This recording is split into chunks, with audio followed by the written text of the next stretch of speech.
네, 의료기관에서 태어나는 모든 아동들의 출생이 지난주부터 자동으로 등록되기 시작했습니다. 또 아이를 키우기 힘든 임산부는 가명으로 아이를 낳을 수 있게 됐는데요. 네, 이건 어떤 의미를 갖는지 이기일 보건복지부 차관 모시고 자세한 내용 들어보겠습니다. 어서 오십시오. 안녕하십니까? 네, 안녕하세요. 반갑습니다. 네, 자 출생 통보제와 보호 출산제가 시행된 지 일주일이 됐습니다. 이게 이제 어떤 계기로 만들어졌고 또 어떤 점을 보완할 수 있는지부터 먼저 설명을 해주시죠. 예, 지금 딱 일주일 됐습니다. 네.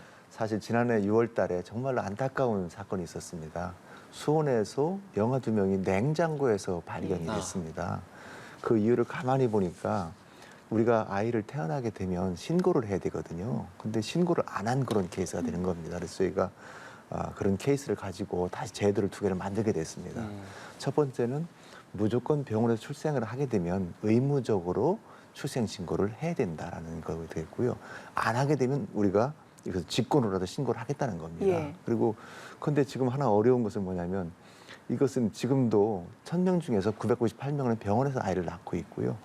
또 베이비박스 같은 경우도 130명 정도가 오고 있는데 그중에 90% 정도는 병원에서 낳습니다. 근데 이게 모든 자기의 성명이라든가 밝혀지게 되면 결국은 병원을 안 갈 거잖아요. 그렇기 때문에 저희가 쌍둥이 제도로 보호출산제를 만들었습니다. 보호출산제 같은 경우에는 자기가 정말로 아기 낳기 힘들고 그러면 가명으로 아이를 낳게 하고 낳은 다음에 아이는 여러 가지 국가에서 보호하는 그런 체계가 되겠습니다. 예, 아동의 출생 등록이 누락되는 것부터 일단 받겠다 이런 그렇습니다. 내용으로 해석이 되는데 그렇다면 어떤 형식으로 출생 등록이 되는 건지도 설명해 주시면 감사하겠습니다. 예, 의료기관에서 아이를 태어나게 되면 보통 14일 이내에 우리 심사평가원으로 보고를 하게 됩니다. 그 이유는 뭐냐면 심평원은 계속 그날의 그 진료 기록을 청구를 하게 되어 있거든요. 예, 예.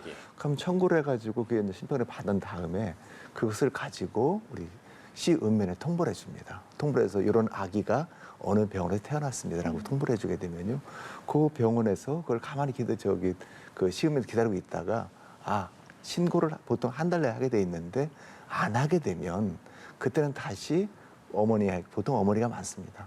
신고를 하세요라고 말씀을 하시고 신고를 안 하게 되면 그때는 직권으로 신고하는 그런 제도가 되겠습니다.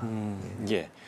원치 않는 임신을 했다거나 출산이 알려지기를 꺼리는 임산부도 있을 텐데 이런 보호출산제가 이런 경우를 이제 보호하기 위해서 시행되는 거라는 설명인데 구체적으로 그럼 어떤 보호를 받을 수 있게 되는 겁니까? 예, 다양한 보호가 될 수 있을 것 같습니다. 제가 판례를 준비를 했는데요. 예.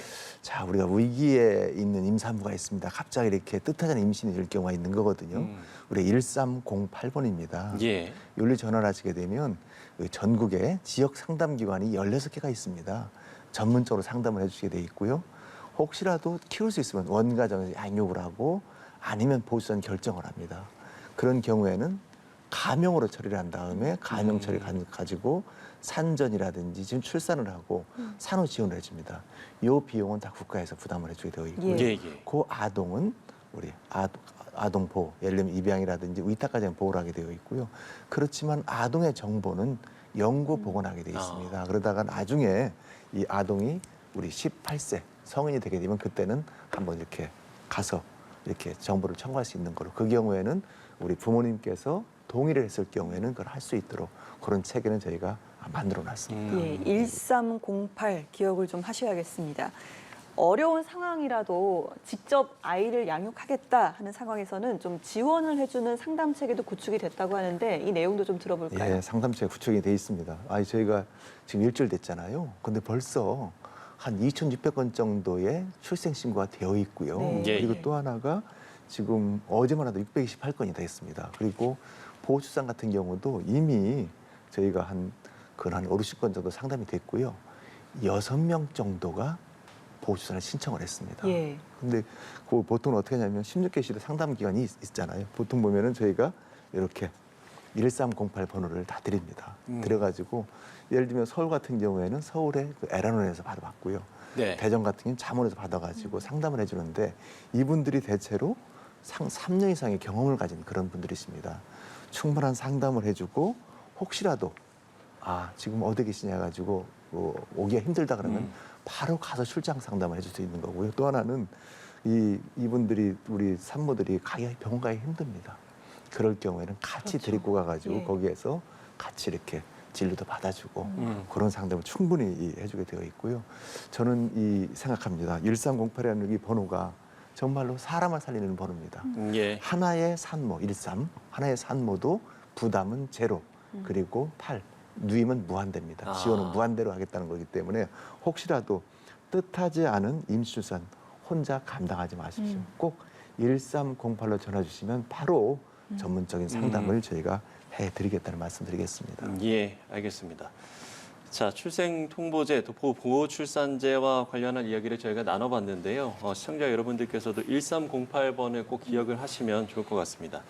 자, 다음 이야기로 넘어가서요. 각종 복지제도의 기준선이 되는 내년도 기준 중위소득이 역대 최대폭으로 인상이 됐는데 일단 이게 어떻게 활용이 되고 또 어떤 의미가 있는 건지 설명 부탁드립니다. 예, 가장 복지의 기본이 되는 것은 사실 기준 중위소득입니다.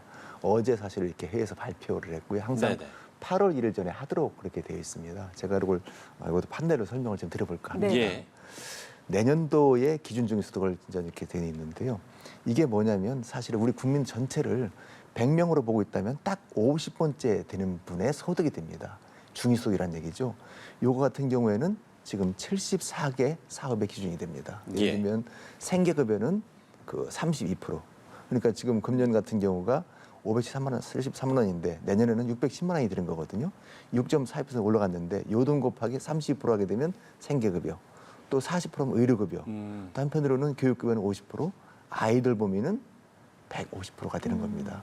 그래서 이것을 곱하니까 내년도 생계급여 기본액은 이 보통 4인이 기준인데요. 183만 원에서 195만 원으로 12만 원이 올라가게 돼 있습니다. 예, 네. 6.42%겠고요. 요즘은 1인 가구가 많습니다. 그렇기 때문에 1인 가구는 71만 원에서 76만 원까지 저희가 보장하는 식으로 되어 있기 때문에 이것은 7.34%가 올라가게 되어 있습니다. 저희 정부의 가장 큰 그 기조가 뭐냐면 네. 약자 복지입니다. 많은 분들은 자기의 목소리를 낼 수가 있습니다. 그런데 사실은 가장 어렵고 힘든 분들, 우리 저소득층, 노인, 장애인, 아동분들은 자기 목소리를 내기 힘든 거거든요. 이런 분들을 좀 더 두텁고 치밀하게 보호했던 것이 바로 저희 정책 방향이 되겠고요. 가장 기본이 되는 것이 바로 기준 중위소득입니다. 74개의 여러 기소득 복지제도의 근간이 되는 좋은 제도라고 볼 수가 있겠습니다. 네, 알겠습니다.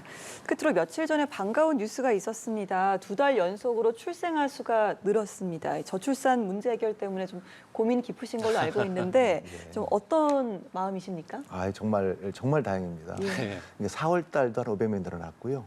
이 5월 달 같은 경우 지난해 5월에 비해서 513명이 늘어났습니다. 그래서 아마도 이 전문가의 분석에 따르면 아마도 이것은 팬데믹 이 끝나고 나서 이렇게 많은 분들이 못했던 결혼이 되냐고 볼 수가 있는 거고요. 또 결혼 건수 같은 경우가 사실은 또 많이 늘어났습니다. 이게 지난달 같은 경우가 3,500건이 늘어났고요. 지금 같은 경우가 3,700건이 5월 달에 늘어났습니다. 그런데 이것은 아주 좋은 조건입니다. 네. 왜냐하면 보통 우리나라 분들 같은 경우는 결혼을 해야만이 아이를 낳거든요. 남자는 34세, 여자는 31.4세 결혼을 합니다. 그런데 초산하는 연령이 33세입니다. 그런데 우리나라 같은 경우에는 이게 결혼을 안 하고 낳는 그런 연령 있잖아요. 그런데 비혼 출산이라고 그러는데 프랑스 같은 경우 62%입니다. 그리고 OECD 평균이 42%인데 우리는 3.9%거든요. 그래서 제가 보면은 결혼을 진짜 이렇게 3,700건 한다고 치면 이게 1년 반 이후에 아마도 내년 11월쯤, 12월쯤에는 많은 애들이 태어날 것 같다. 그런 희망을 가지고 있습니다. 정말 우리가 아이를 정말 저출생 시대잖아요. 예. 저희 아이 한 명 한 명 소중합니다. 진짜 출산통보제, 보호출산제 이런 것이 정말로 필요한 거고요. 아이 한 명이 사실은 천하보다 귀합니다. 정말로 좋은 제도라는 말씀드리겠습니다. 예, 알겠습니다. 저출생 문제가 계속해서 나오고 있는데요. 정말 이렇게 저출산 문제, 또 저출생 문제 해결을 위해서 고심하고 있는 만큼 또 여러 가지 좋은 결과가 있었으면 좋겠습니다. 자, 지금까지 이기일 보건복지부 차관과 이야기 나눠봤습니다. 오늘 말씀 고맙습니다. 고맙습니다. 네, 고맙습니다.